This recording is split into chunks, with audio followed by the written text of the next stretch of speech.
If it's true that we're all from the center of a star, every atom in each of us from the center of a star, then we're all the same thing. Even a Coke machine or a cigarette butt in the street in Buffalo is made out of atoms that came from a star. They've all been recycled thousands of times, as have you and I. And therefore, it's only me out there. So what is there to be afraid of? What is there that needs solace seeking? Nothing. There's nothing to be afraid of because it's all us. The trouble is we have been separated by being born and given a name and an identity and being individuated. We've been separated from the oneness, and that's what religion exploits, that people have this yearning to be part of the overall one again. So they exploit that. They call it God. They say he has rules. And I think it's cruel.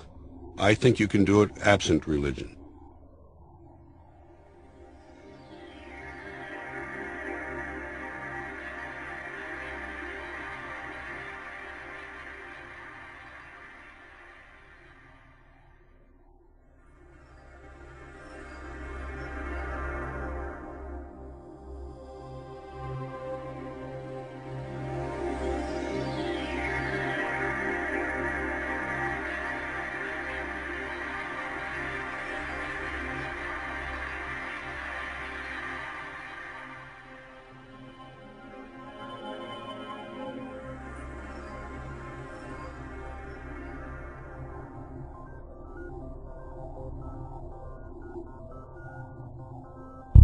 It's time to claim the unity our outmoded social systems have broken apart, and work together to create a sustainable global society where everyone is taken care of and everyone is truly free. Your personal beliefs, whatever they may be, are meaningless when it comes to the necessities of life. Every human being is born naked, needing warmth, food, water, shelter. Everything else is auxiliary. Therefore, the most important issue at hand is the intelligent management of the Earth's resources. This can never be accomplished in a monetary system, for the pursuit of profit is the pursuit of self-interest, and therefore imbalance is inherent. Simultaneously, politicians are useless, for our true problems in life are technical, not political. Furthermore, ideologies that separate humanity, such as religion, need strong reflection in the community in regard to its value, purpose, and social relevancy. Hopefully, through time, religion will lose its materialism and basis in superstition and move into the useful field of philosophy. The fact is, society today is backwards, with politicians constantly talking about protection and security rather than creation, unity, and progress. The U.S. alone now spends about $500 billion annually on defense.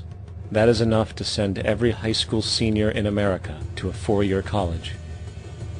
In the 1940s, the Manhattan Project produced the first true weapon of mass destruction. This program employed 130,000 people at an extreme financial cost. Imagine what our life would be like today if that group of scientists, instead of working on a way of killing people, worked on a way to create a self-sustaining, abundant world. Life today would be very, very different if that was their goal. Instead of weapons of mass destruction, it is time to unleash something much more powerful. Weapons of mass creation. Our true divinity is in our ability to create, and armed with the understanding of the symbiotic connections of life, while being guided by the emergent nature of reality, there is nothing we cannot do or accomplish. Of course, we face strong barriers in the form of established power structures that refuse to change. At the heart of these structures is the monetary system. As explained earlier, the fractional reserve policy is a form of slavery through debt, where it is literally impossible for society to be free. In turn, free market capitalism in the form of free trade uses debt to imprison the world and manipulate countries into subservience to a handful of large business and political powers. Apart from these obvious amoralities, the system itself is based on competition, which immediately destroys the possibility of large-scale collaborations for the common good, hence paralyzing any attempt at true global sustainability. These financial and corporate structures are now obsolete, and they must be outgrown. Of course, we cannot be naive enough to think that the business and financial elite are going to subscribe to this idea, for they will lose power and control. Therefore, peaceful yet highly strategic action must be taken. The most powerful course of action is simple. We have to alter our behavior to force the power structure to the will of the people. We must stop supporting the system. The only way the establishment will change is by our refusal to participate, while continuously acknowledging its endless flaws and corruptions. They're not going to give up the monetary system because of our designs or what we recommend. The system has to fail, and people have to lose confidence in their elected leaders. That will be a major turning point if the Venus Project is offered as a possible alternative. If not, I fear the consequences. The trends now indicate that our country is going bankrupt.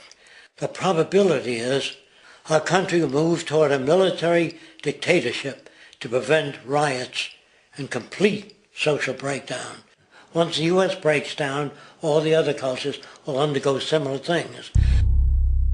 As of now, the world financial system is on the brink of collapse due to its own shortcomings. The Comptroller of Currency stated in 2003 that the interest on the U.S. national debt will not be affordable in less than 10 years. This theoretically means total bankruptcy for the U.S. economy, and its implications for the world are immense. In turn, the fractional reserve-based monetary system is reaching its theoretical limits of expansion, and the banking failures you are seeing are just the beginning.